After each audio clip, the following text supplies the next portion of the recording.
If you've ever wanted to find out how some certain keywords are doing, or search and see how your favorite SEO is doing, or what your SERP is looking like, you can come over here to the website.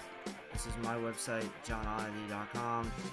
I'm just going to type in my name, and you can hit Analyze SERP, and here it will show you the keyword SEO difficulty, the SRP features impact, number of results, and see how good or bad or what you can improve on.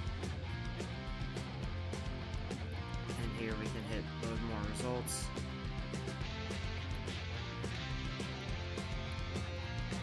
Which shows different results here. You can also take a snapshot and see how you're doing and what everything looks like. And you can check it out here, and I hope that helps.